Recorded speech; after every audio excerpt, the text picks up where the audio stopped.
আজকে হলো 7 নম্বর দিন। আজকে বাসের লাইন এরকম 4টে লাইন, প্রায় 15 মিনিট লেগে গেল।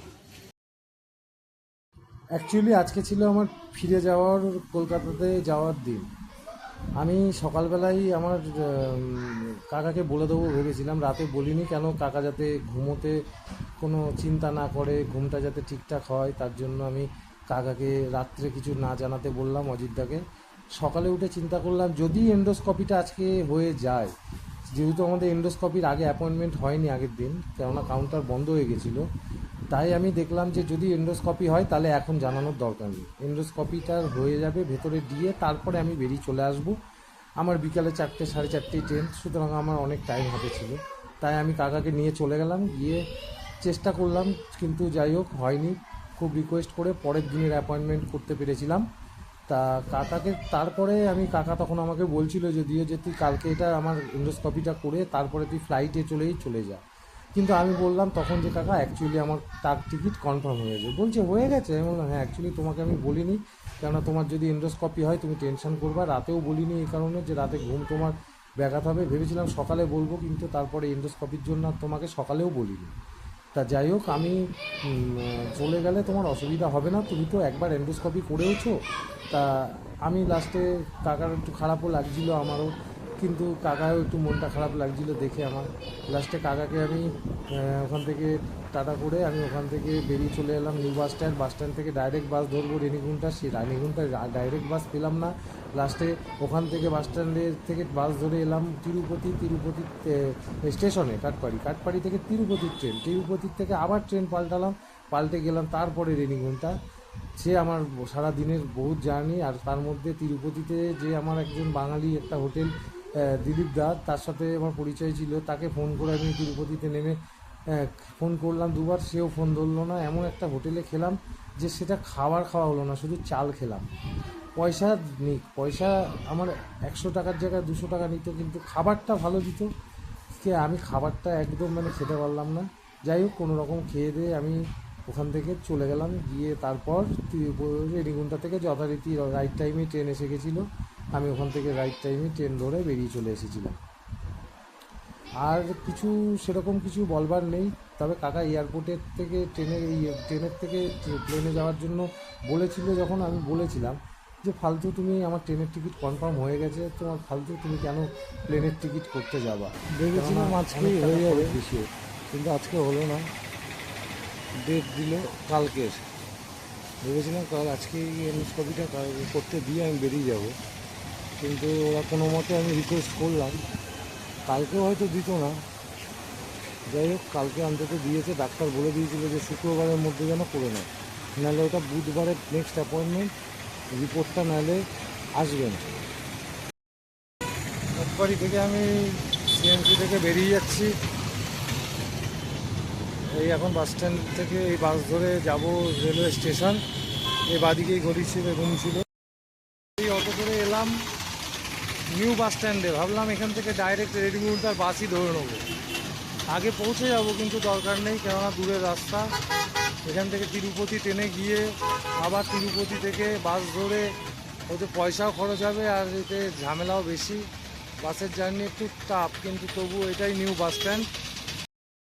হলো এখান থেকে ডাইরেক্ট কোনো রেনিগুন্টার বাস নেই, চিত্তুর যেতে হবে, চিত্তুর থেকে তারপরে বাস। আমি আবার এখন স্টেশন যাচ্ছি, স্টেশন থেকে তারপরে তিরুপতিতেই বেরিয়ে যাব। বাসে করে যাচ্ছি এখন তিরুপতি যাব, কাটপাড়ি রেলওয়ে স্টেশন থেকে।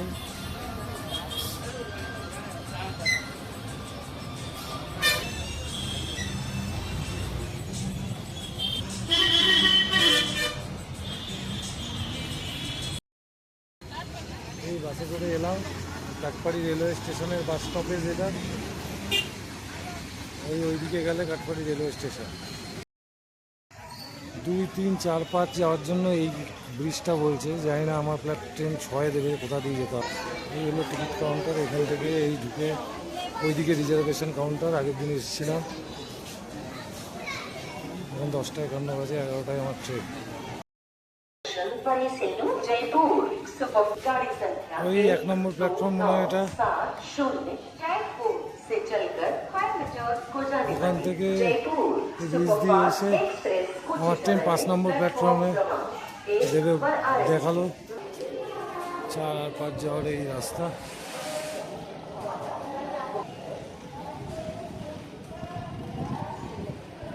সেই ট্রেনেই যেতে হচ্ছে।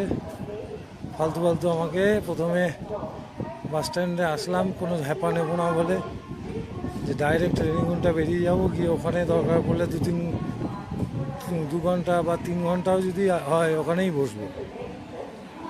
কিন্তু লাস্টে বাধ্য হয়ে ওখান থেকে ডাইরেক্ট বাস নেই, ওটা আবার আরেক ঝামেলা, বারবার বাস চেঞ্জ করা। ওই জন্য ট্রেনে চলে এলাম তিরুপতি, অ্যাটলিস্ট কাছাকাছি ট্রেনে পৌঁছে যাই, তারপরে ওখান থেকে বাস ধরে নেবো দরকার পড়লে। তিরুপতিতে একটুখানি চেনার জায়গা, 3বার গেছি আমি।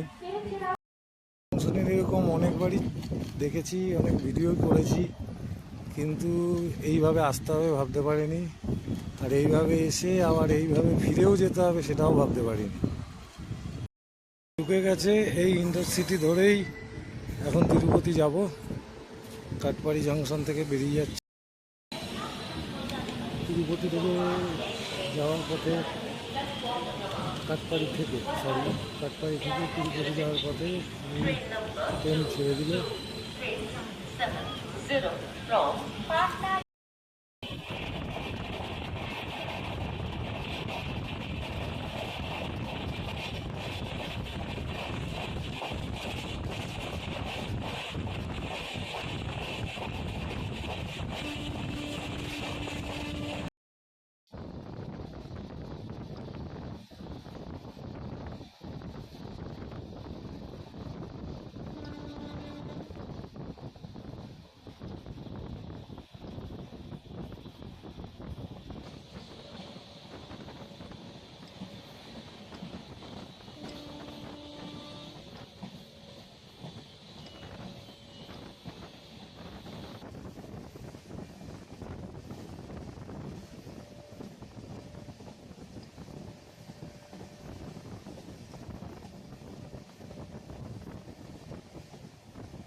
চিত্তুর এখান থেকেই বলছিল যে বাস পাবো, এখান থেকে মানে কাটপাড়ি থেকে ডাইরেক্ট যাবে না কোনো বাস, এই চিত্তুর অবধি আসতো, এখান থেকে রেনিগুন্টার বাস ডাইরেক্ট পেয়ে যেত।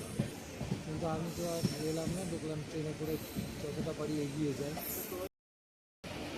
চিত্তুর স্টেশনের ট্রেন বেশ কিছুক্ষণ দাঁড়ালো, দাঁড়িয়ে এখন ছাড়লো। মাঝখানে একটা স্টেশনেই দাঁড়াবে, কাটপাড়ি থেকে চিত্তুর থেকে একটা স্টেশন পালাকার নাকি পাকালাল যে আছে, যাই হোক মাঝখানে, তারপরেই তিরুপতি।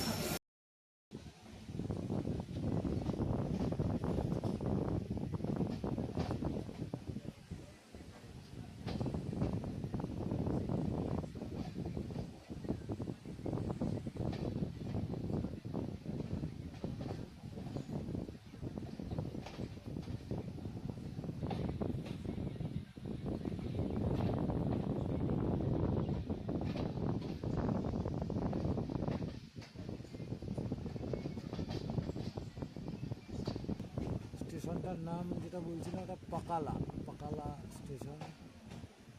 আমি পালাকাল বলছিলাম, পালাকাল আলাদা আছে, পালাকাল বলছিলাম, পাকালা, পালাকা না পাকালা।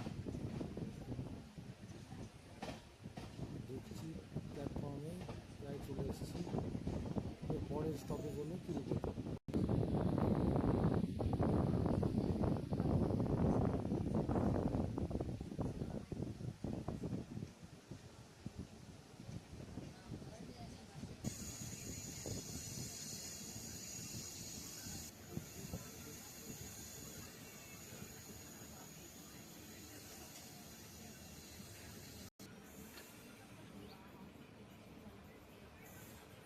পুরো পাহাড় কেটে এরকম লাইন করা,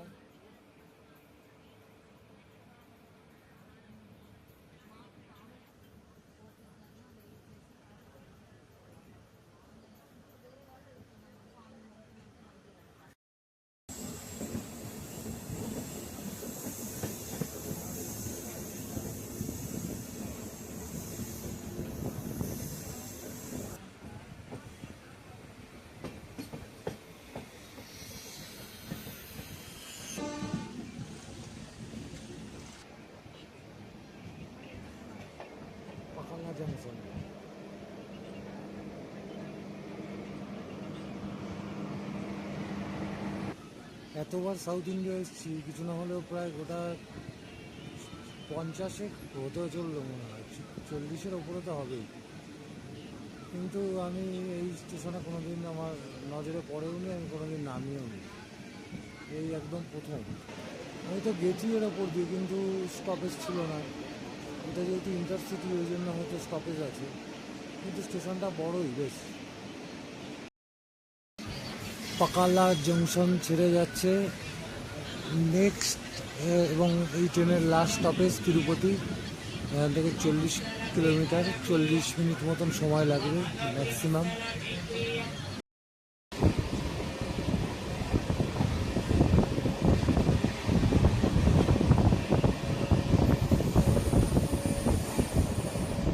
সাউথ ইন্ডিয়ার বৈচিত্র্য নিয়ে তো নতুন কিছু বলার নেই,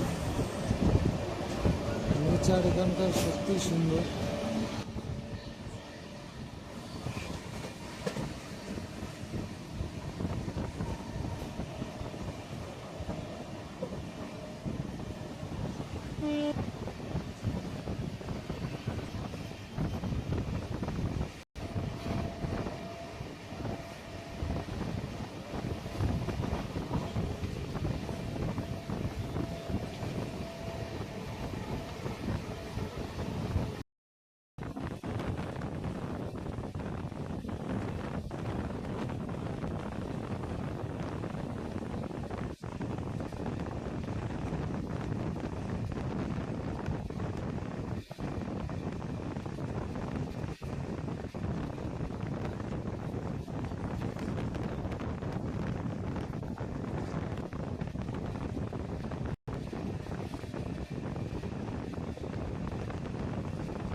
তিরুপতি স্টেশনে এসে পৌঁছলাম।